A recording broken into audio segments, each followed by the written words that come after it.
Hello, everyone. Welcome to FDev's community session for Philippine Startup Week 2021 on how startups can work with corporations to accelerate go to market. And we're more than happy to co organize this with Plug and Play. I'm Marco Ladius from FDev, and I'm really thrilled to be your host for today's session. Just a quick run through of our session today is to start off our session, we will have two different presentations. The first presentation is all about startup and corporate partnerships.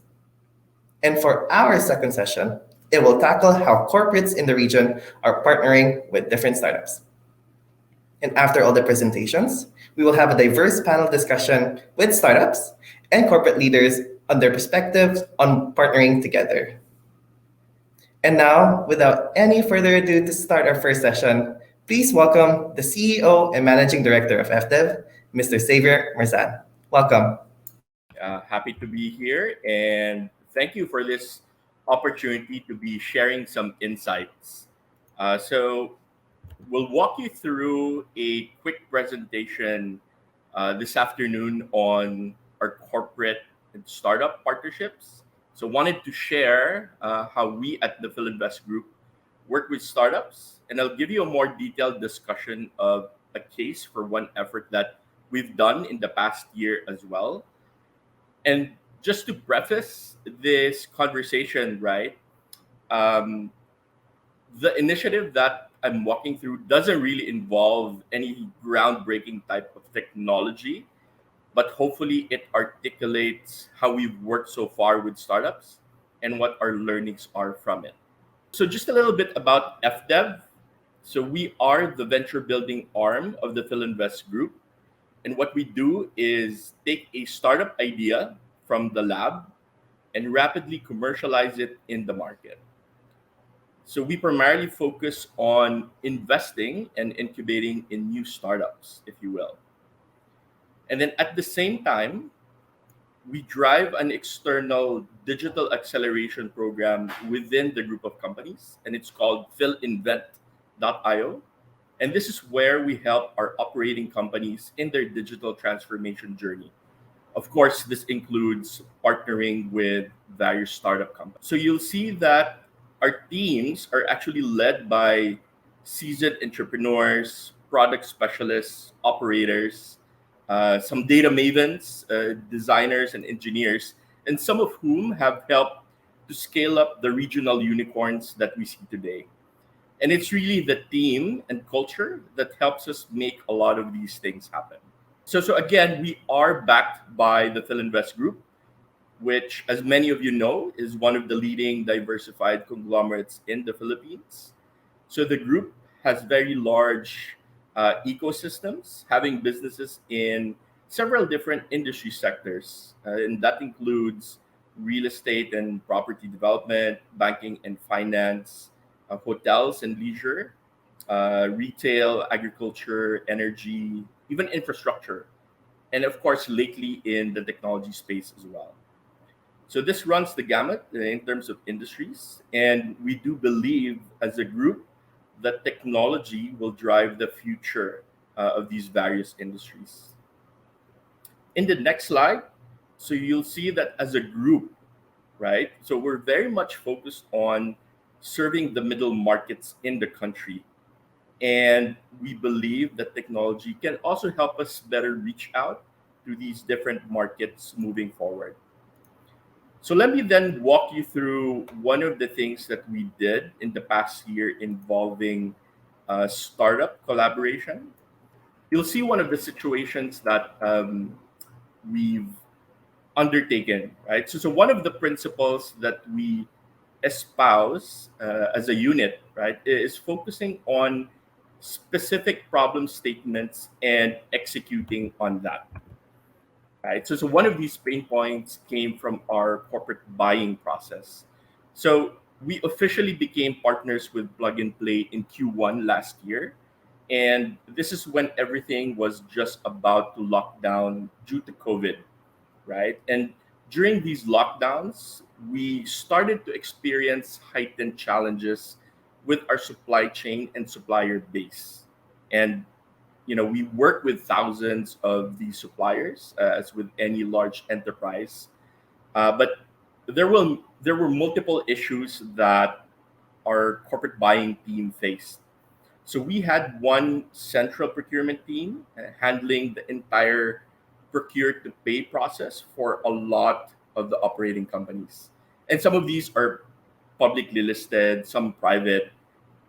And we pinpointed the issues to several things, including lack of visibility and transparency in the end to end buying process, some of the disparate tools based on legacy technology, and a very pen, paper, and email based process. So, of course, all these were aggravated with the lockdowns and quarantines, and with people not being able to work face to face in one place. So, we needed to help the team innovate how we did this part of their operations. So we also wanted to solve these immediately, right? So bringing on one large enterprise system wasn't the answer. So sometimes these could take several months to even years to deploy. So we also knew that these enterprise systems did not provide the modern user experience that we needed, right? Because you see a lot of individuals and employees in emerging markets are now getting used to the convenience and easy e-commerce experience that they get as a consumer, right? So we wanted to leverage on this on the business side as well. So we also thought, if we are experiencing this, other enterprises are probably facing similar issues. So there's a potential to turn this into a service as well. So in the next slide, what we did was we sourced globally for a startup partner and tapped plug and play to help find us a potential company, right? That met several criteria, from the API readiness of the platform to the openness of the founders to various engagement structures to the flexibility of the team, right? We were doing this, all of this remotely.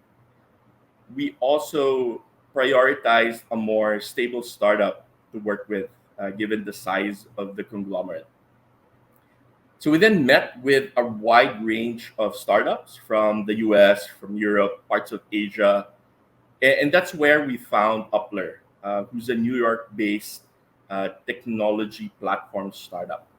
So this is the process that we went through, right? So from the initial due diligence work to the go ahead of our board, it probably took us around 2 months to get this through. But on month three, we were already organizing and putting the early project and POC team together. And then a month later, we were designing and customizing a scaled down MVP version of the platform and working with the Upler team very closely. So again, all of this was happening remotely, and this was in November of last year.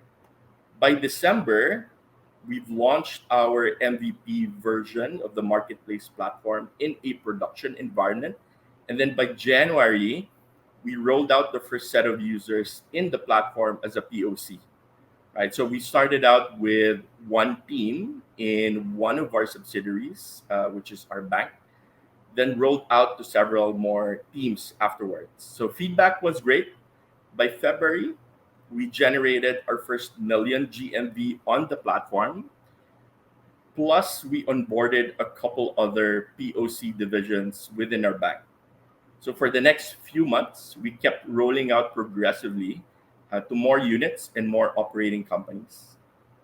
By April, we actually pivoted some key features of the experience, right? And also tweaked some of our onboarding approaches, which actually drove nearly a 10x growth in GMV within 30 to 60 day time.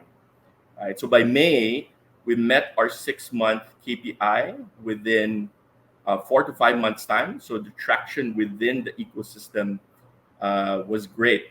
So we decided to take it from POC and roll it out to more users within our conglomerate. So today, we've even spun out this capability as a separate service in the market and have started to roll it out commercially, right? So also wanted to walk you through a few things that we learned, right? In the next slide, showing you what worked for us, and we'll quickly talk about five things. So the first is we started with a problem statement that the business unit already came up with themselves. So we also typically sit down and work with the BUs to develop and refine these problem statements. Second, we started small, right? And built from there and then executed fast towards very specific KPIs. So starting small also means we make sure there's no integration yet to any of our existing core systems, right? And what we do is even if we see these 5 to 10 different things that we can do with a startup, we only focus on one use case and do that amazingly first. Third is we have a focused person or team to drive this POC, i.e., this is one person who'd be responsible for delivering um, the outcome of the project. So this person can actually be from the internal innovation team. Fourth, for the innovation team, you have to handhold the process, right? So we view the innovation teams as experts in working with tech startups and working in an agile manner. So we don't just hand over the project to the BU uh, simply because they may not know what to do with it. So we handhold them in that whole journey. So there's no magic formula for POCs, but there's a lot of refreshing, there's a lot of tweaking and implementing, iterating that's happening throughout the course of the project. And then fifth, we kept everything tight and had regular cadences with the stakeholders. Right? We have daily stand-ups with the BUs involved in the POC. We also give visibility to leadership and our sponsors, usually every 2 weeks. We also have regular cadence with our startup partner, which actually started out weekly, but after a couple of months, converted it to a more monthly steering committee with them. But we do have constant open communications with them available on a daily basis. And then also wanted to share with you what didn't work. So in the next slide, right? So this pertains to other POCs as well. So three things. So, like number one, there's a tendency to do a lot of things and to go after what I call is bright and shiny, right? But it's tough to execute all these ideas, especially if they're new. So it's really important for the organization to focus. Like, also, many times we see startups on the cutting edge of tech innovation. For example, decentralized finance, blockchain, or advanced AI. But in most cases, what enterprises truly need to start with are actually more basic than that. So this means cutting down the implementation of a POC to its bare minimum or MVP. And second point is putting a POC or startup in a vacuum. So what do I mean by this? If you have many individual and separate POC implementations, it's really tough to rally support around each one of those and to gain momentum. So we have this active internal open innovation program called PhilInvent.io that wraps around all these partnerships, all these initiatives. So we build up excitement, we educate people, we establish this ecosystem like around the different POCs within the conglomerate to support the different startup initiatives.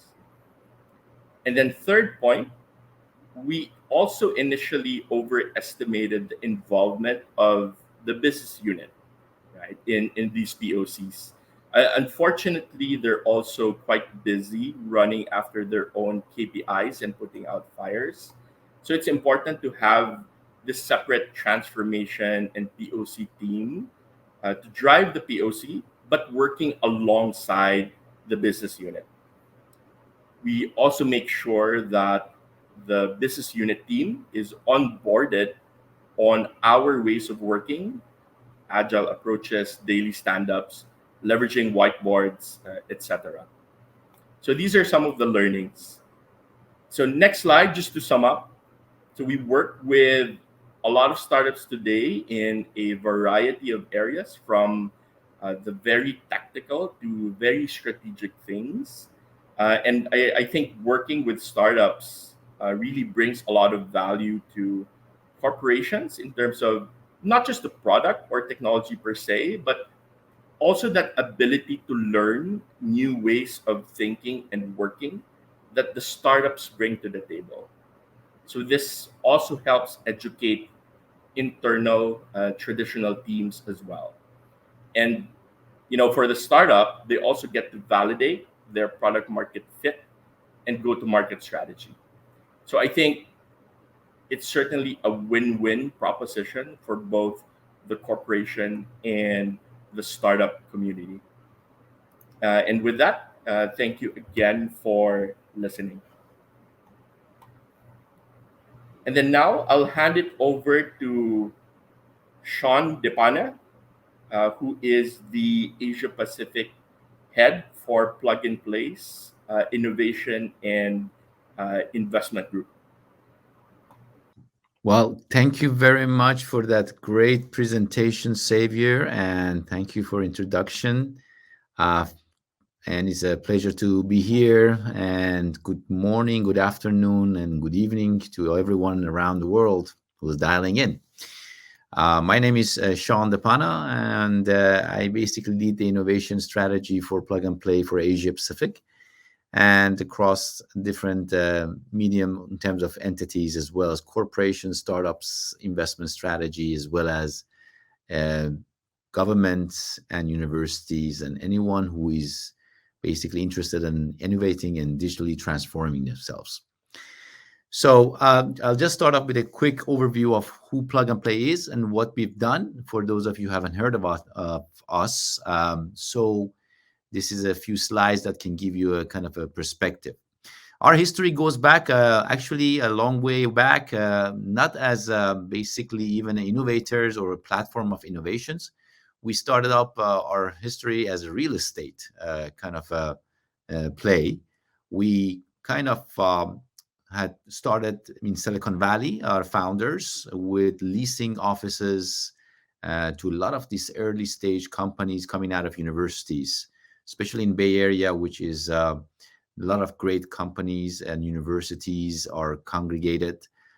Being logistically close to Stanford universities, we housed a lot of these startups that you are probably familiar with, like Google and Logitech and PayPal founders. When they were under 10, 15 people, they came and leased offices from us, and we kind of saw the progressing success of these companies. And we thought, the founders, what is the reason that we are not in that business? We should be investing in these companies rather than just leasing offices to them. So next slide. Then we kind of formulated a strategy towards, actually this was in early 90s, that we started off our kind of a first entry as a venture capitalist and investors into the ecosystem of startups. So what we do now, if you fast forward to today, we invest in over 200 companies annually, in companies in across multiple areas of industries, that also we introduce them also to the large VC communities, which are very much established in the growth stage as well. And then, of course, the second pillar that we created was almost 15 years ago, was the corporate innovation pillar. And that's due pretty much because of the disruption was occurring across multiple companies across the world, with the technology and innovation as Xavier was mentioning, was fast tracking and shifting the dynamics of companies, traditional companies, businesses. So today, now we are engaging over 500 of these corporations into our ecosystem. And these are the leading industry corporations across the world. And of course, the third pillar that we are involved in is the accelerator programs. And this is what we do annually. We do over 60 plus programs, 2 batches of sourcing per year per industry. Um, so we basically created this pillar just to validate, to make sure that we filter a lot of these companies that we come across, and basically to make sure that they fit the profile, a KPI, and take interest of a corporate partners that they're trying to solve their problems or actually have a line of sight into the future of innovations. So that defines our basically our ecosystem as what we do. Next slide. So, again, as I mentioned, we provide the line of sight for a lot of companies into the emerging technologies and access specializing in corporate innovations. So, in a sense, one of the biggest value proposition for companies being in our ecosystem is that they can supercharge and fast track their innovation strategy.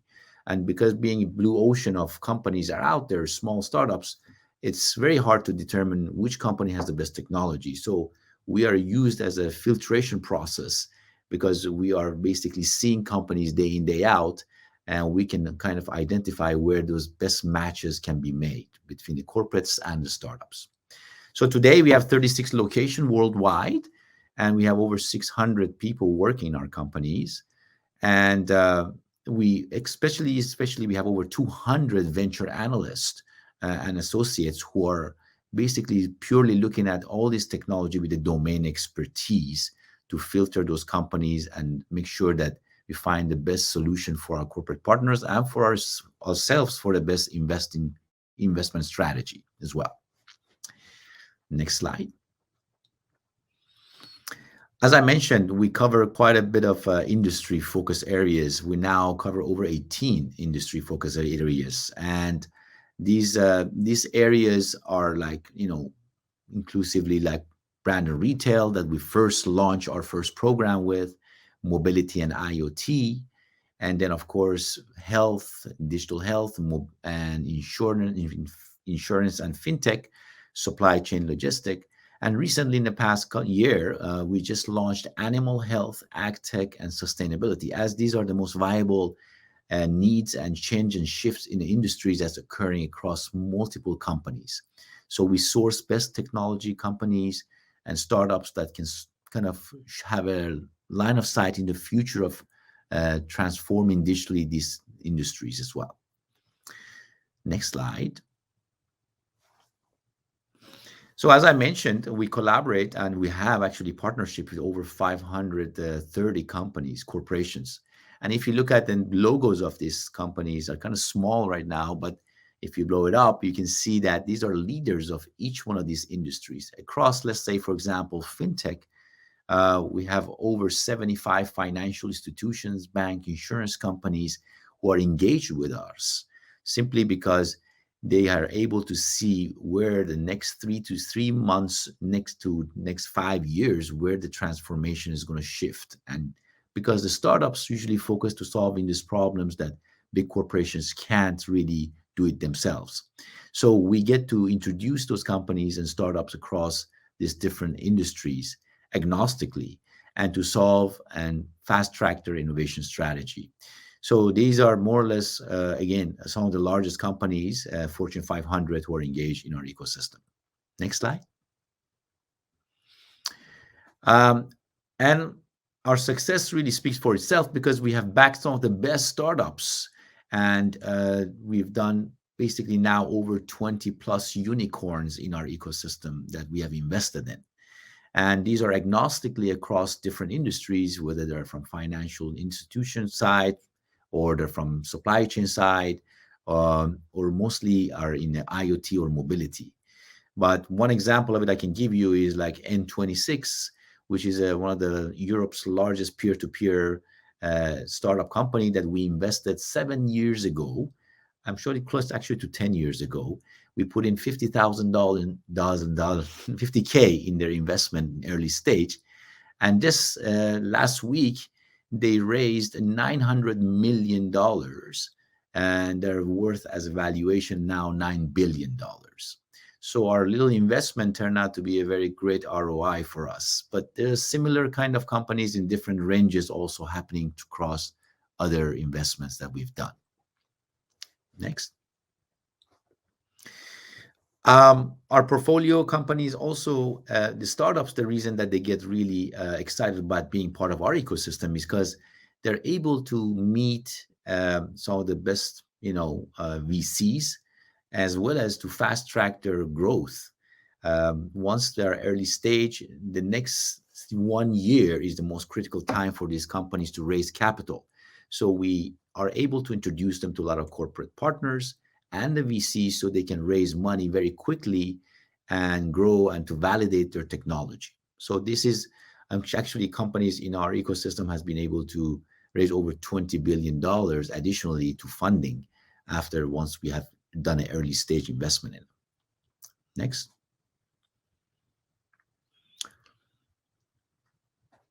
So as a company, as a source of kind of innovation platform, we are very agnostic to this industry startups as we touch on almost every industries. We look around, we have done over 40,000 startups in our ecosystem.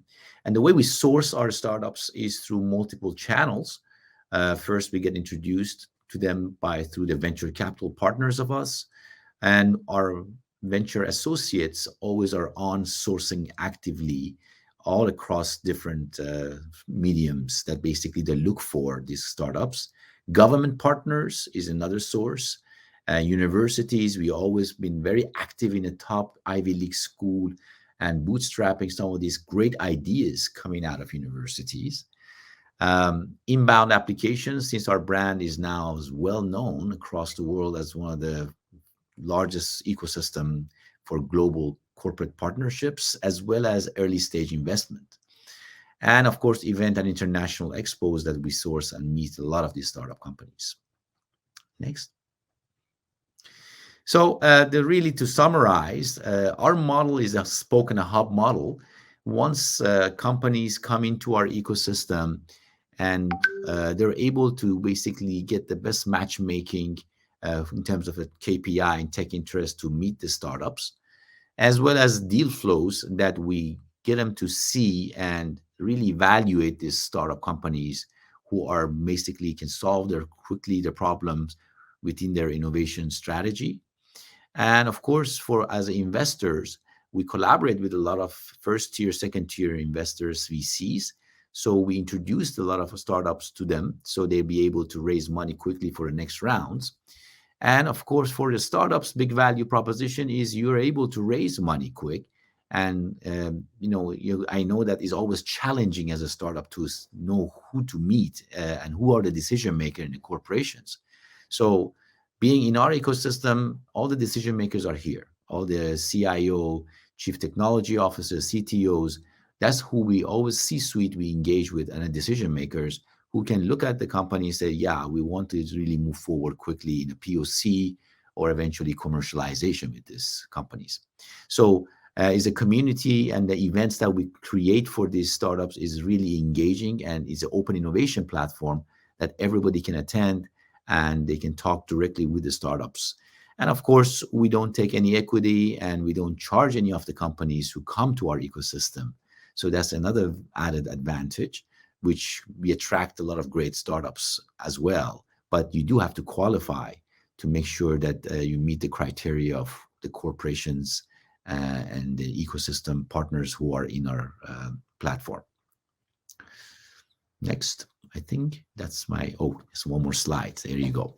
So as I mentioned, we do have launched multiple vertical industry focus areas. Our smart city programs in Asia Pacific really focuses on multiple verticals. Actually, we created a smart city because there's a great synergy between many of these industries like energy and mobility, sustainability, health, IoT, and real estate. Because If you go to a country like Philippines, there are much more, a lot more conglomerates focusing on real estate, like Filinvest, but they also have other businesses.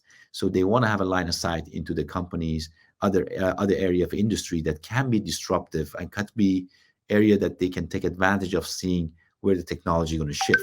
So our smart city program really focuses on dynamics of multiple industry leaders, whether they're energy companies, whether they're real estate companies, mobility, and so forth, that also they can see how the impact of other industry can bring value add to knowing what they can do next in terms of developing a new S curve.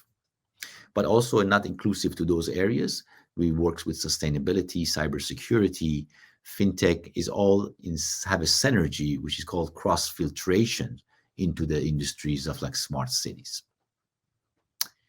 Next.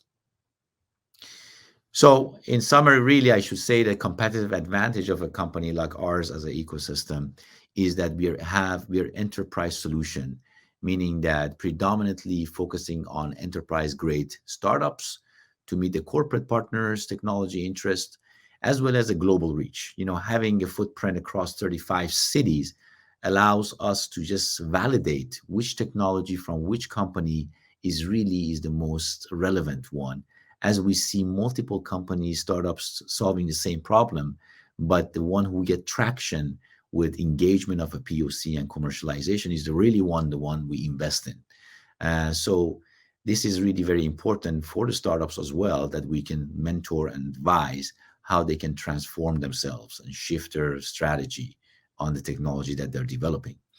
And we are horizontal access. Corporate partners are horizontal access across different industry. So we kind of cross filter through different kind of engagement from different verticals. Stage agnostic, we invest in early stage to growth stage, but our sweet spot is always early stage, pre-series A, and that's where basically the challenges or the best opportunities rise. But we do have a very great expertise in knowing and seeing where we should invest in these companies, since we see quite a few of this number of startup companies that have solved and succeeded in certain areas of industries. And again, value add, we don't take equity from our startup companies, we don't charge them anything. However, your technology really defines you in terms of, we know how important it is for our corporate partners to really meet the right company startups, to be able to engage with them quickly and within a short span of time, able to engage with the POC and commercialization. Because time is really the most important thing in the life of technology that can create a new business and changes the dynamics of a business. Okay, next slide. I think that's it for me. And if you have any further question, we'd be delighted to answer any direct email to me, so I can help you with anything that you might be wanting to learn about our ecosystem, as well as any experiences that you want to share with us. Thank you again. I pass it on to our host. Thanks. Thanks, Sean, for that. Thank you again, X and Sean, for those really, truly insightful, wonderful presentations. And I'm really excited to introduce and move to our next part of our session, which is our panel discussion. For our panel, I'd like to introduce our corporate representative. Please welcome Group Chief Digital Officer, Mr. Xavier Morzan from Filinvest Development Corporation. And for our startup representatives, our second panel, Mr. Boris Goldstein, CEO of VisualPlan. And for our third and final panel, Mr. Gregor Chauvin, CEO of Upler. And of course, to be moderated by Head of APAC Corporate Innovation and Investment, Mr. Sean DePana. Gentlemen, welcome to the panel. Well, good afternoon again. Great to see everyone here again. And nice to meet you, Greg and Boris. And of course, Xavier. I think, Xavier, you mentioned that we got engaged with you guys almost over a year ago. As I remember, I personally have met a lot of corporations in the past who've always had the idea of innovation, and they discussed about, we need to be innovating more. We need to engage with startups more. But How you separate and differentiate the success of a corporations is the one who are actually impactfully move forward quickly and really engage full forcingly with the startups to bring value to the business units of a companies as well as investment strategy. And I think that Philinvest, I am proud to say, is in the forefront of this strategy. And I thank you, Xavier, who has been driving this initiative, and the success shows. So I definitely like to start this panel with few questions for everybody to discuss. And it's open, please just ask anything you want among, but I will lead the questions to you and you guys can open it up to everybody else. First, let me just point the first questions to Greg and Boris.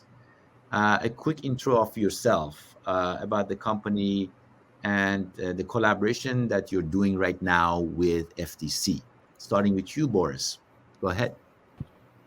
Yeah. Hi, everyone. Thanks for the presentation, Sean, Xavier. Thanks for inviting me here. It's a pleasure to be here. Thanks to everyone out there. Hi, my name is Boris. I'm one of the founder of Visuplan. We are located in Europe, in Berlin.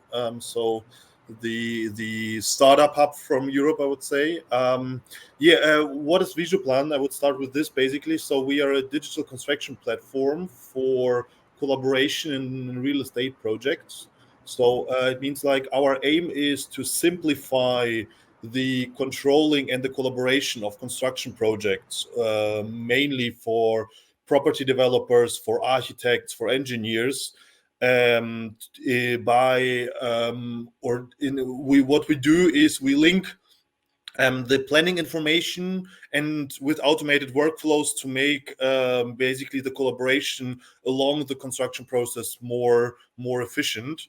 So our target is bridging the old world of 2D planning with the new ways and standards coming out of the construction industry in terms of 3D and building information modeling. And we started to work with Philinvest last year. So basically, they are property developers and one of the biggest property developers in Philippines. Our idea was basically when we developed our software, when we launched our first version of the collaboration platform, we needed like a market feedback, not just from the European market, like from the German market, but basically also from the new emerging markets like in Asia. And so we met people like Xavier and his team, and they were open to introduce us to the business units who had basically exact these problems of transforming their old processes to the new one, transforming their old ways of collaboration or their old ways of working to the new standards, which are driven by the Western countries, by the European countries. And our aim was to show them by our platform how to make the transition and how our tool can bring the benefit for the business unit. Great. Sounds great. And I can tell basically you're very excited to work with Fininvest. I'm sure that there's a lot of projects that are on their plates, right?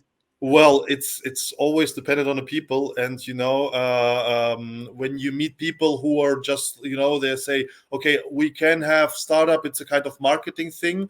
Or on the other hand, you meet people like Xavier and his team, where they say basically it's not just a marketing issue for us. It's not just that Philinvest would like to get startups on board just to say yes, we are innovative, but basically they try to drive forward something, they try to change something, and this is where it makes fun, because then you get really on board. I mean, like they onboarded on our platform for several weeks. They onboarded more than 40 co-workers, like from not just from Philinvest, but basically also from their suppliers or their partners, and from the engineering field. And it was like it's going such fast, and everybody was yeah, encouraged to work with Visuplan. So it made fun because we got such much feedback basically from different people. And when it comes in terms of collaboration, this is very important that everybody who is part of the construction project actually works for the solution. And this was all everything driven by the team of Xavier, and this is why it makes such much fun. Great, great. Congratulations on that. So, Greg, tell us a little bit about you and how you got engaged with Philinvest. Hi, Sean. Hi, Xavier. Thank you for the presentation, and thank you for inviting me and giving me the opportunity to talk about the project. So I'm the founder and CEO of Upler, and Upler is a software editor that lets you create your own B2B marketplace. Mm-hmm. So what is a marketplace? In traditional e-commerce, you have a website where you have one single vendor selling on the website, like think Shopify, for instance. But now there are more and more use cases where you need to build a marketplace when you want to have several vendors selling on one single platform. And this is what we do. We have a software to build this kind of platforms. And so there are different use cases. The first one is sometimes you are a big group and you want to fix your supply chain and onboard all your suppliers on one single platform. A second use case would be that if you are a distributor selling one product online, you may want to add complementary products from other companies on that same platform. And a third use case would be that you want to become like the Alibaba of your sector, the category leader, connecting all the suppliers with all the buyers in your industry or your geography. And so we are based both in the US and in France. We are creating B2B platforms on the 5 continents and for some of the largest companies in the world. And we've been working with Philinvest and FDev to create quote.ph, and which aims at being like the Alibaba of the Philippines, like the B2B marketplace where all the corporate buyers and all the B2B vendors can just pass transactions online and do business. And in the beginning, the first step was all about digitize the supply chain and the internal purchase of the Philinvest group. And little by little, we added additional buyers, additional vendors in order to grow the ecosystem. That is great. I mean, I think that's a very great strategy when you're startups to work small steps first and see if they can gain the confidence of the business units and then scale it up from there. And that's usually shows that, you know, you want to see the measure of success happens and then grow after that. Wonderful. So let me point at Xavier again. To talk about, first of all, Xavier, we've introduced to you guys, I know, hundreds of startups. And I know that I want to find out from you, what are some of the criteria that you look for in these startups? And of course, why did you, for example, chose, Upler and Visuplan across all these similar startups that were out there were introduced to you? Right. Thank you for the question, Sean. Sure. As mentioned earlier, right, I think it all boils down to specific problem statements, whether those problem statements are group wide in our case or very specific to a business unit, right? So we always start with this before any sourcing activity that we undertake, right? We feel that during exploration without a specific objective or scope in mind could just be a wild goose chase, so to speak. So we make sure that we work with the business units to define what exactly are they looking for or what they need, and we could end up with something that they don't necessarily have to be the same thing that they started out with. It could be a pivot of that, right? So in the case of Upler, We found that they could really help solve our corporate buying experience first and foremost, the challenges around corporate buying and procurement. In the case of Visoplan, we wanted to make our property development planning and coordination activities more seamless, right? And have all the stakeholders work together in this one 3D space, right? So in both cases, we actually met with several different startups first before making these decisions to partner with Upler and Visoplan in their case, right? And well, one of the other parameters was the team, right? So we got to know their team before actually engaging with them, and it's been an amazing experience with both startups, to be honest. Mhm. Great. I mean, I think that you touched on a few things which is so critical, Xavier. I mean, as first you starting up with the business units, KPI and tech interest, because a lot of time companies, especially like the CVC arm or innovation teams, sometimes they don't really have the clear understanding what the business units wants. So understanding what the business units wants really makes the sourcing much easier in terms of identifying the companies and startups that they can connect with. Thank you for that. And of course, let me get back to you guys. You are both in Europe, international companies, startups. What made you decide to come into the emerging markets? The bandwidth sometimes for startups is usually they stay focused in their own countries and trying to scale. And what was the reason that you looked at, company like Philinvest to work with? Being another part of the world, another continent is challenging, obviously, to deploy resources and so forth. So I want to get some better understanding. What was the reason that you did that? Let me start with you, Boris. Yeah. It's interesting. It was actually not an accident, but we were looking where to scale. And of course, in Europe, when we are located in the heart of Europe, it's either Germany or France. It's always hard in Europe, and you will always look to up to the UK or up to the Scandinavian countries. And there you saw already so much things going on, so much competitors or so much workflows already. And the growth, when you look at the construction market, basically in Europe, we have a growth, but the growth is quite well. But then we looked over the numbers in Asia, and specifically in Philippines, for example, when the growth of the construction industry is one of the biggest worldwide.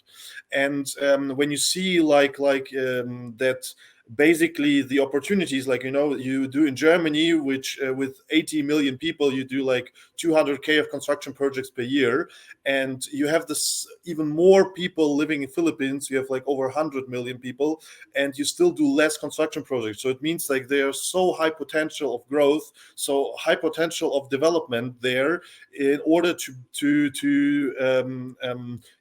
set up also the authorities. They would like to build more, do more in the construction industry, because it's needed. People need to live somewhere. People need to build something, and the houses become more efficient, more big, more sustainable, and they need to be digitalized as well. Yeah. So it means like the construction industry was always, for the last decades, for the last thousand of years, it was like old-fashioned, and now it's becoming more and more efficient, because it's growing. It's growing that the people don't want to live anymore in old houses. They would like to live in innovation places, in innovative places, and full digitalized places. And it means like the process of construction needs to be digitalized as well. And we saw it already in Germany. It happened like, I don't know, 10 years ago, where the transition slowly started, and now it's still ongoing, and it's still difficult like to get there. But where we saw the bigger potential is more in the Asia part, where they basically in the beginning, but still there is so much growth possible. And for a startup who is like seeking for this growth and who would like to go with the growth with the market itself, it's the best you can do. It's the same what happens with Google, with Facebook, when they grew basically with this new market of internet and all the parts, and the same thing we see now in the construction industry.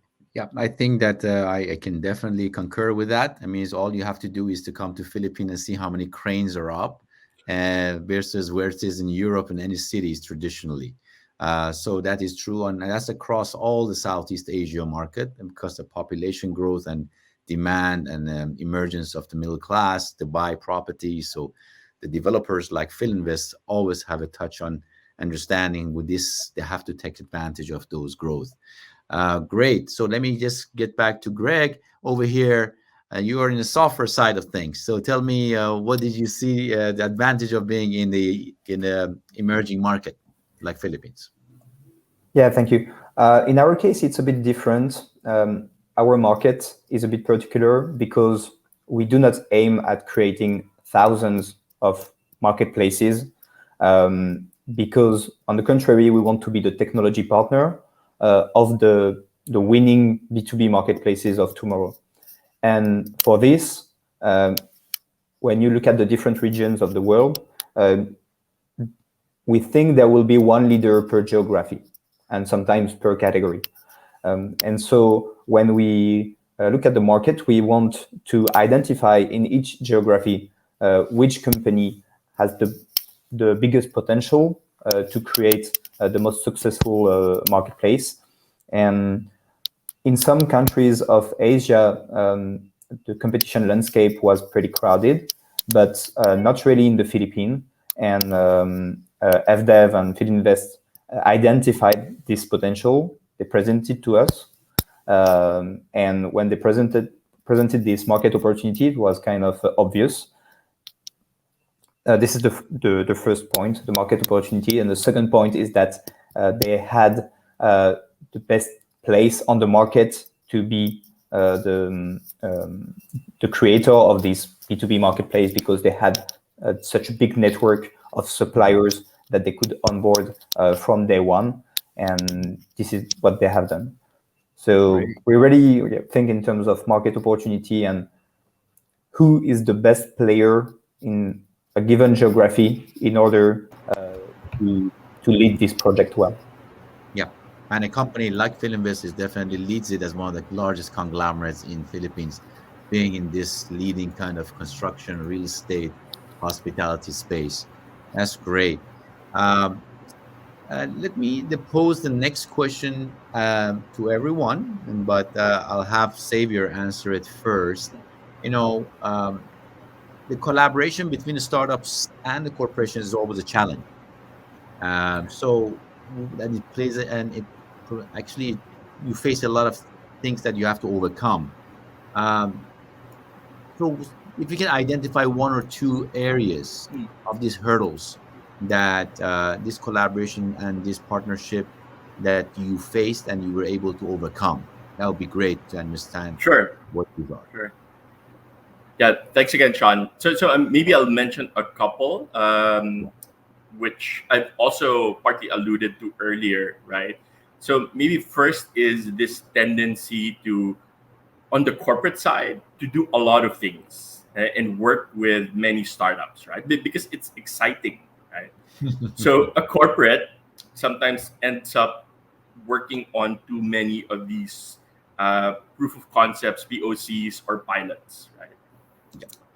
There's actually this meme, which I remember about this from a big company that said they have more pilots than Lufthansa Airlines, right? So it's going to be really hard to execute all these ideas, right? So again, it's important to really focus on what your key objectives are. And if you do multiple initiatives, it's really important to prioritize, right? And work with your leaders on these parameters So it's really hard to prioritize, but you got to do it. Right. Mhm. Second um, item is the pace of the startup is really fast, and the pace of the corporate is really slow. Right. So there's always this healthy tension, I think, right, where you'll end up somewhere in the middle, right, and that's okay. But for innovation teams, CDCs, etc., I think what they need to be doing is pulling everybody else towards the pace of the startup. Right? So I think that's the main job to be done by these innovation teams. I think you mentioned the thing that is basically the pace of startups being faster. Obviously, they want to move quicker because they have a shorter runway. And you mentioned that, and I tell you, I would validate that because I through engagement of so many corporate partners that we've had, biggest challenges has been that to business units normally they have a different KPI and they have a different pace. And the innovation team wants to make these startups connect to this business unit, but that sometimes is very challenging to get them to come to the same level of speed of engagement to go through those POCs and move towards commercialization. So I definitely concur with that, with you, Xavier, on that. Let me ask, Greg, for example, what do you think is the challenges from your perspective as a startup? Yeah, I would say the challenge for the corporate when they want to work with startup are on two levels. The first one is the strategy, and the second one is the people. Regarding strategy, as a software editor, there are two kinds of projects. Sometimes you just want to digitize something. Let's say you want to install a CRM, pretty simple. But when you want to open a new business, it's like creating a new company. And so if your goal is to work with a startup to open a new line of business, you will have some questions about, am I cannibalizing my existing activity? How do this new business compete with my existing business? And this is sometimes very hard to solve. We had some project which failed because of that. We had a project for an automotive manufacturer, for instance. He wanted to create a platform for the professional accessories that you put in your trucks, in your cars, but they feared the additional vendor would compete with the existing business, which had comfortable margin, and adding new vendors would change the total business model of the company. And so the project failed for that reason, but the market opportunity was there. And the second one is the people. As Xavier said several times, if you want to open a new business and you have people for whom it's a side job, it will probably fail because they have other tasks, they have other things to do, they have other thing in mind, and the new project will most of the time be less urgent than their daily tasks, and so in the end it fails. And so you need to give them good allocation of time, and you need to give them the good mindset, and executing a strategy which has been here for years is very different from the entrepreneurial mindset, where you need to accept to fail fast, to iterate, and to be very agile. So that's why I think this setup with a startup studio, as FDev does, is very interesting because they are very independent in the way they do things. They really have like an entrepreneurial mindset and team of entrepreneurs, and in the same time, like they have the firepower of the corporate. I think that you touched on a couple of things which I 100% agree with you. One is that fear of cannibalization in companies, they, hinders them and prevents them to move quickly with the startups engagement and really pushes them out.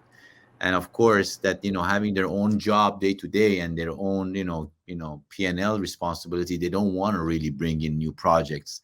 So those two key things has really been a preventive measure for engagement and challenges for corporates. And I think that Philinvest has certainly overcome that. I've seen that. That's great. Boris, what is your take on that? Well, I wanted actually to mention the same. I would say that the biggest thing is the always the fear. The fear, well, software is always a tool, and they always it automatize something, automatize the process, and they always are afraid that they could lose their job because what they do is not needed anymore. And I think what is more needed is also the support of the supervisor. In a lot of cases, there's a kind of top management which like to digitalize. Somehow they just threw a solution onto the team level, and nobody knows how to do it basically. And they have like no really commitments, no really adjustments of the culture of the team and all the things. And I would say it works well if starting from the team, going up to the supervisor and going up to the management level, if everybody is on board, and if everyone has the this safe environment where they know that basically what they do is not cannibalizing their jobs, but basically it's just an improvement which gives them more opportunity or more free time or something else, and it is a kind of cultural change where the people need to more or less work together and commit there, and with each other, and openly communicate with each other how to get there, how to get to this transition. And it fails always to the people. And if the people are afraid, how Greg mentioned and how you mentioned and like Xavier mentioned, then it won't work. Great. Actually, thanks for that, because I want to just pick the word that you said, cultural. I think what I want to ask Xavier is, do you think having a good understanding of a different culture or the country that the startup's coming to work with, do you think that is important, that they understand the cultural requirements or behavior of corporate's background would actually helps to be working with that startups? Or is it that, is it universal? Can you give us some feedback about that? Right. Yeah. There. Great question, Sean. Actually, let me give a slightly different perspective on this. I think it does play a factor, and everybody should definitely understand where the other partner is coming from, right? But I think that as FDev, right, in the work that we do with both the traditional companies and the startups, right? What we espouse is we constantly tweak the way that we work and collaborate, right? So I think, innovation is not just about new technologies or new business models. It's also about newer ways of working together, right? So when we work with partners, we try to understand where they're coming from, and then align on like how we can better work together and make those constant adjustments, right? And I think all of this goes back to this digital age, right, where technology today is built on these philosophies of openness and democratization. So I think organizations really have to shift more towards these behaviors of, say, transparency and empowerment, right? As well as to move the businesses forward. So start flattening the organizations. I think that you have such a forward-thinking attitude towards that. Makes you very unique, because in my experience, I've seen one of the biggest challenges for the corporations is, this gap of generations, where traditional generations, founders of a companies, are very kind of reluctant to work with new technologies, things that they cannot touch, feel, understand. So they kind of push back on that. But the second and third generations are very proactive. They are wanting to, basically, they know that the innovation is going to impact. That's the future, meaning that this is something that companies from different level, the success of those companies or corporations, and especially conglomerate, is really hinders on whether the second generation and third generation are moving the needle in terms of engagement with the startups. Do you feel the same way, Greg? Do you think the cultural differences between different countries that you work for or just try to deploy your technology with has impact in how you do business with them? Yes, totally. In the different countries, it can totally vary the way the project is done. Usually, it works well where you have pretty flat organization. So where people leading the project inside the organization is pretty free to lead the project without having tons of reporting to do. This works well, and also, of course, if you have a country with an entrepreneurial mindset, it's always easier to lead this kind of project compared to a project compared to a country which is more reluctant to innovation. Great, great. Exactly. I think that this is exactly the areas where, having a global footprint, having a global startup companies who have multiple facets that come from a different background helps to communicate things much easier with the corporations that are far away in Asia, whether they are in South America, whether they are in Africa. They can work across those challenges. Um, let me ask Xavier a question about, you became a partner of ours in a pre-COVID pandemic, and then right away we went into the pandemic situations. Right. Um, Surely, the expectation must have shifted, for you guys. Um, could you share a little bit about how your strategy and execution now moving forward is about our platform, a company, an innovation platform that connects the startups to you guys? Do you think that is a very kind of impactful way or strategy for you, or what do you see a change that you Yeah. want to make? Right. So I think if you look at the reasons why we engaged plug and play in the beginning, it's primarily to get ahead of the disruptions happening in the marketplace.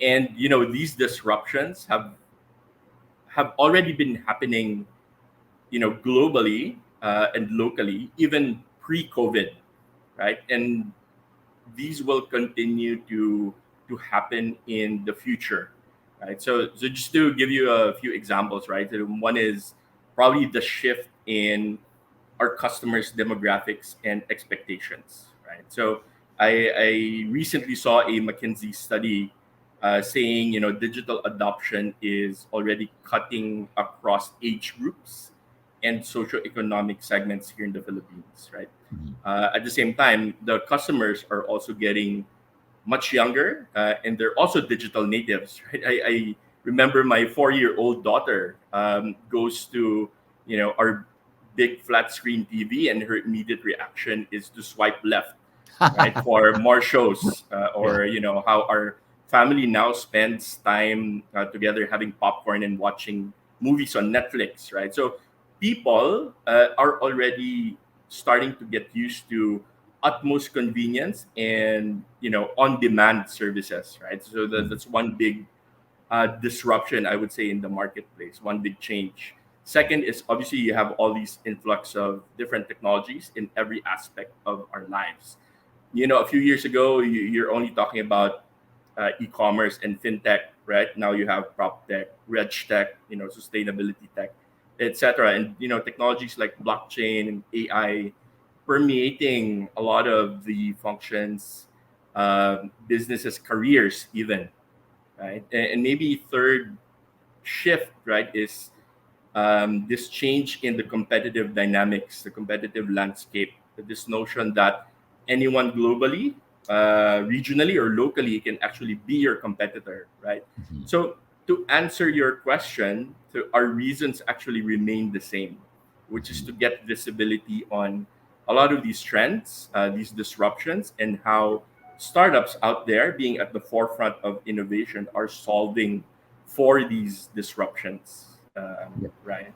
So, what strategies and programs we execute as a corporate may evolve for sure, and it is evolving. But I think partners like Plug and Play will always play and will play an increasingly critical role in many of these strategies and programs, right? So we'll continue to leverage on plug and play and newer ways moving forward. Yes, that is exactly great. That's great.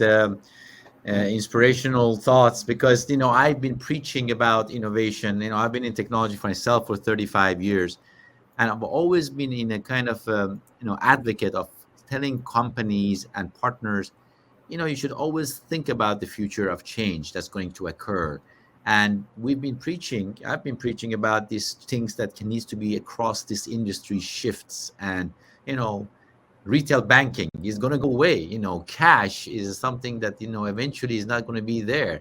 And guess what? COVID and the pandemic really fast tracked and fast forwarded this strategy that we've been talking about for the past few years, 5 years. So I think that companies who adopt that understand now is like a forced innovation, and they're scrambling to really change, because when people stop moving, you cannot get out, you cannot go to the factories, everything mobile, everything remote, you have to think about the alternatives. So I agree with you very much on that. Thank you for sharing. Let me ask our startup teams. Um, can you give each one of you can give us some kind of case studies from the different markets that you work with, and how the engagement was with the corporates in those markets? Was it kind of different from the one in Philippines that you work with, or was it unique? What was unique and different from those markets?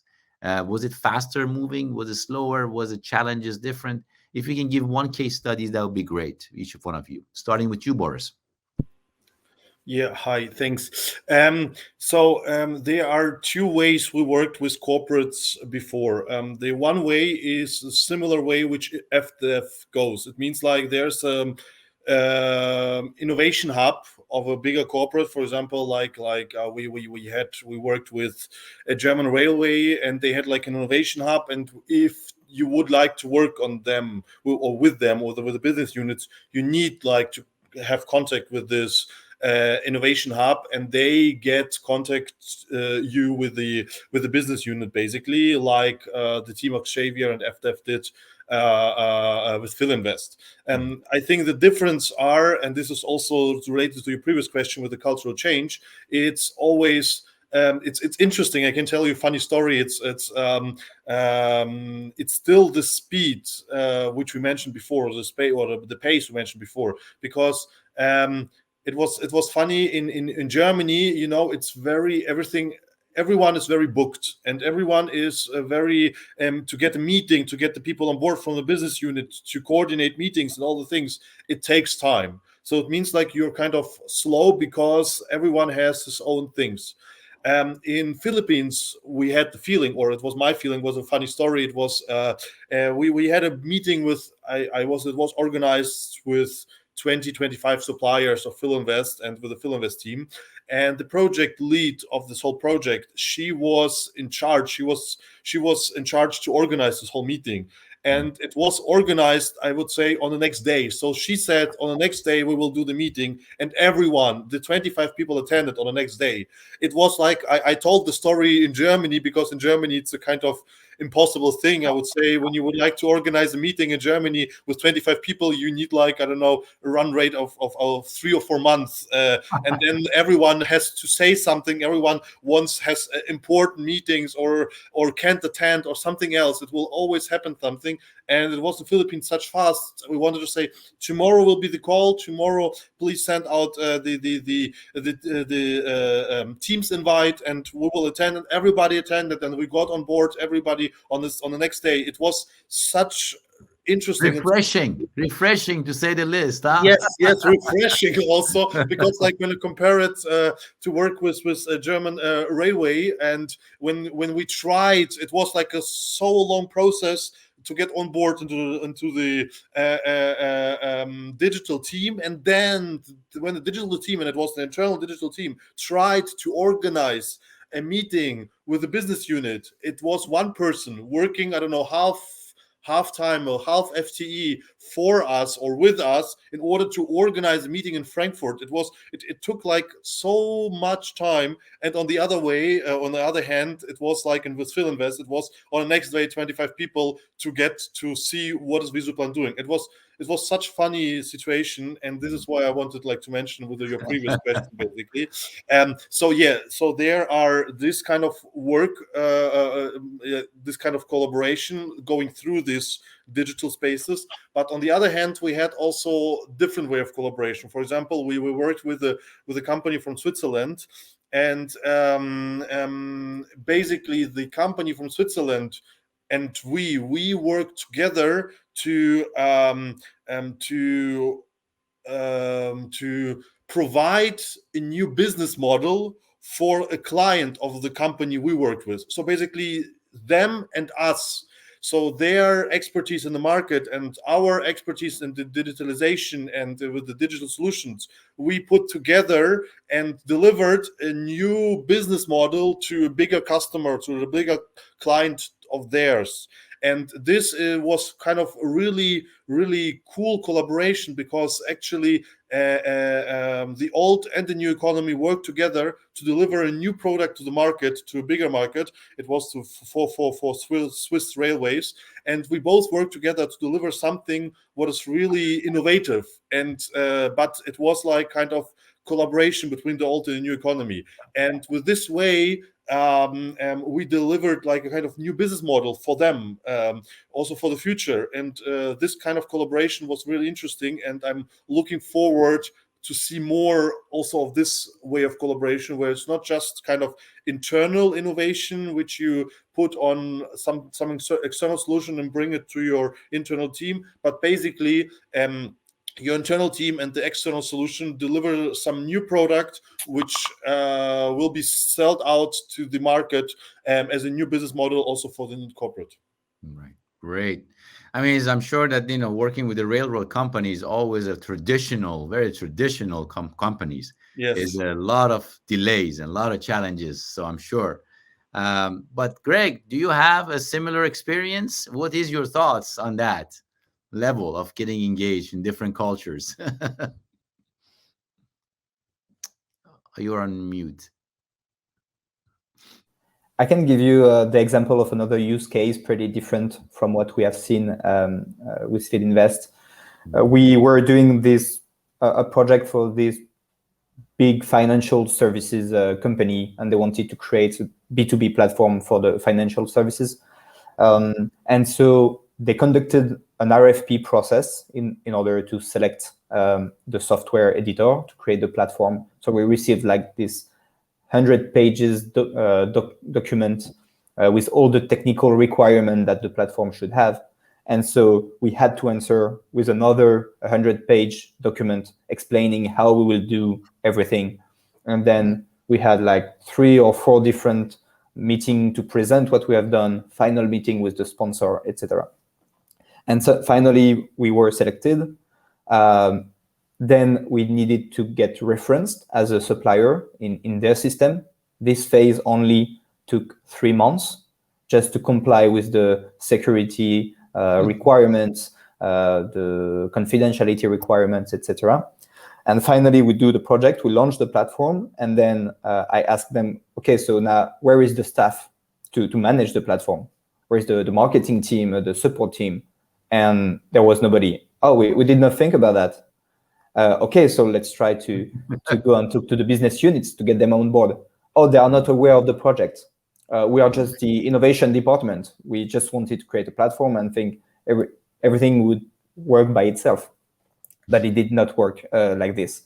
So I would say that, for instance, just the timing for the RFP process we were in is the same time it took Filinvest to select us, set up the platform, staff it, and launch it. So in terms of agility, it's totally different. With Filinvest, I remember we did 2 or 3 in-depth demo of the product. Xavier, as a sponsor, was here from the beginning at every meeting, and in the end, they said, "Okay, this is the good platform."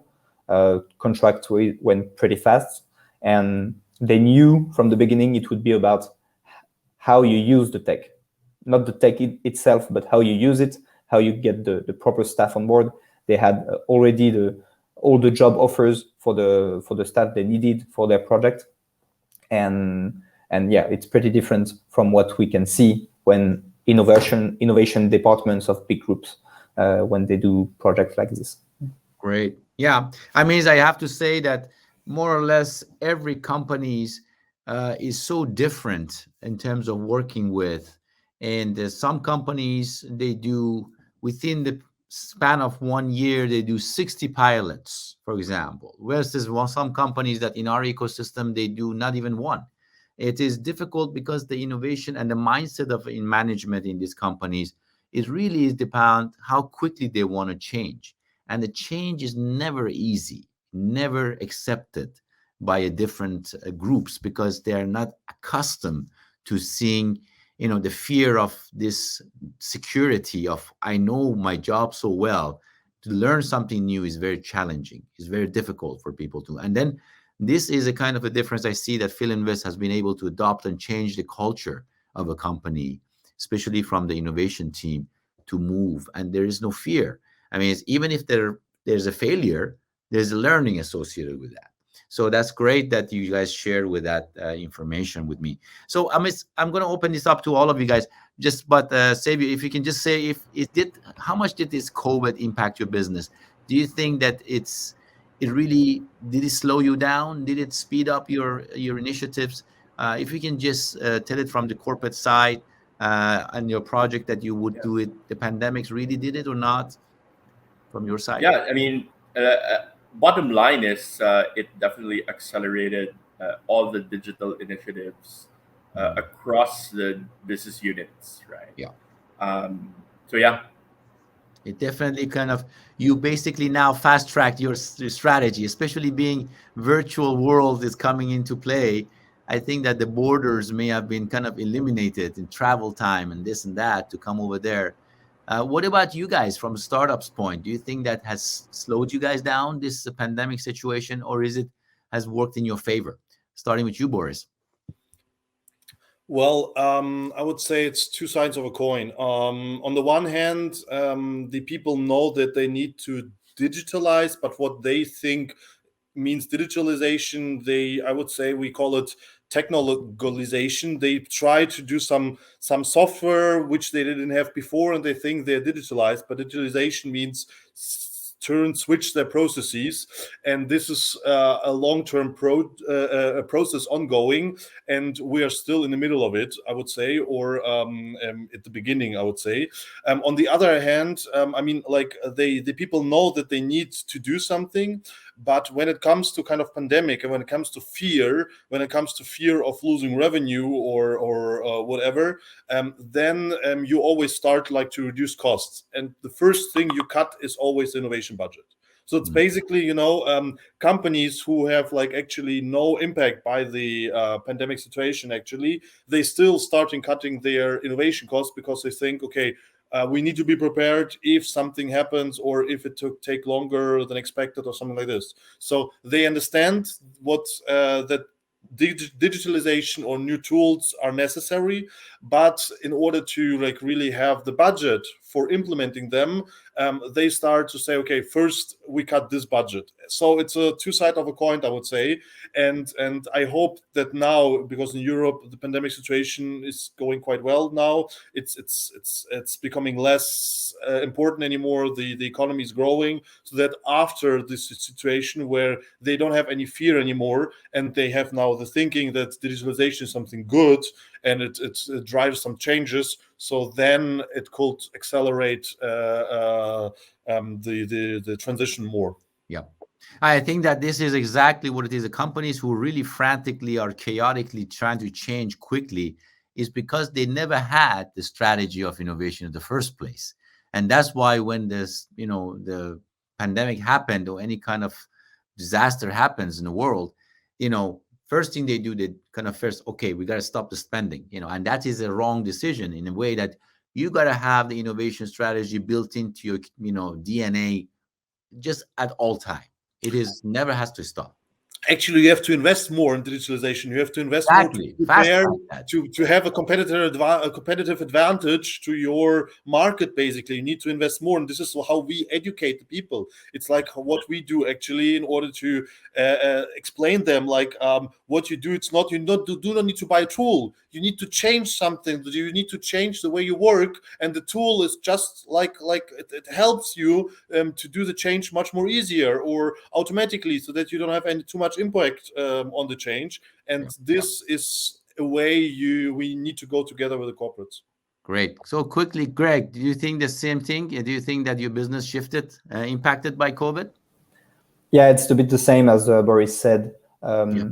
First effect is that a lot of projects got frozen or delayed. And the companies told us, yeah, we know we have to do it, but we do not know what we can do right now. Like everything is a mess. We do not know what budget we can allocate. So it froze some projects, but it also made some needs emerge, I would say. In our industry, like the COVID caused a lot of disturbance in the supply chain. A lot of companies would not be able to rely on their suppliers, so they had to find new suppliers, new products, and they realized how hard it was without like digitization of the supply chain. Also on the distribution side, we work with like physical food markets, for instance, where all the B2B food buyers, such as restaurants, come and buy the food physically. And all of a sudden, the buyer were not able to access the physical market. So we had like emergency project that we had to run in order to create a digital platform, so those B2B buyers can buy the food online to the wholesalers. So yeah, short term there is an effect, of course, but I think on the long term it accelerates some needs that there are among the enterprise. Great. That's exactly. I agree with the same mindset. So we're coming almost to an end of our panel over here. Let me just come up with the last questions from all of you guys. If from Xavier, from your side, if you have one advice for the startups to just provide collaborations, and how do you get best collaboration to get engaged with corporates? What would that one advice be? I know that you mentioned several things before, but I mean, at this point and moving forward, the most impactful thing that they can do to be able to collaborate better, what would that be? I think education and mindset shifts are really important parts of digital transformation, right? So for the corporate, right, you have to bring everybody on board this journey, right? And I think for the startups, right, we're working with startups, can help them actually accelerate this people transformation and mindset shift as well, right? So I think for startups, it's important that they also do some knowledge sharing on what are the practices that they actually employ. Like for example, in our case, we bring our BAU personnel onto our agile practices, right? Daily, weekly stand-ups with the teams. We introduce new collaborative communication channels, break hierarchies for that project, right? So I think we work hand in hand with startups in that regard. Great. Excellent. That's great advice. And for you guys, let me just point it to you guys. Boris, what would be the best advice that you can provide for corporates and I'm working with you guys just in the future? Yeah, I would say let us help you to educate your team. Basically, it's always the people try to do it on their own. They try to change their processes on their own, and they miss this kind of knowledge. And let us work together. Let us help you to say what we can do better, like because we have the knowledge of innovation, we know how to innovate, and you know your business quite well. Let us work together hand in hand in order to educate your team, educate everyone together. This is how we did, like with the Switzerland project, and it worked quite well, because then when the old and the new economy comes together, then I think everyone is more encouraged to work with new solutions. Excellent. And Greg, your word of wisdom? Yeah, my word of wisdom would be give as much autonomy as possible to the team conducting the project inside the company. Do not hesitate to create a like startup studio or spin-off or something to really make this team independent. Give them like 2 years executing the project without tons of reporting, and so probably it will, like, not having any impact would be better than trying to have an impact on that team, I think. Excellent. And one Well, thing, maybe don't be afraid to spend money. It's like, it's like easier said than done. Very Easier said important than it done. is, because startup is ready to do much more if it sees that there's a kind of revenue on the end. Yeah. Because a lot of the people, they would like to talk and they would like to get the knowledge, but in the end they don't have any budget. Do not be afraid to spend some money at least, because in the end you will have a better result, because the startup then is doing everything to get this money. Well, this is great. Thank you again for everybody's participation and great insightfulness on the topics that we shared. You guys, I hope it was very beneficial to a lot of startups out there who are listening to this panel and the corporates. I mean, everything that you said is right on 100%. And I look forward to a lot more exciting changes and shifts occurring in the future, both across corporations and these companies like Philinvest. Hopefully, there'll be more of them that can provide more innovation strategy with the startups. Again, thank you, gentlemen. Have a great, safe day ahead of you, and I'll pass it on to the host now. Have a good night, guys. Thank you very Thank much. you. Bye-bye. Thank you, guys.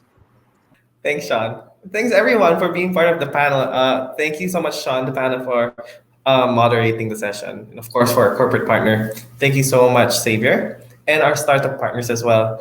Visual Plan, Boris, thank you so much. And of course, Greg of Upler. And that's all the time that we have for this session. Thank you again for joining us in FDev's discussion on how startups can work with corporations to accelerate go-to-market. And we're more than happy and glad to co-organize this with Plug and Play. Please feel free to drop by our virtual booth and connect with us. And have a great day, everyone. Thank you.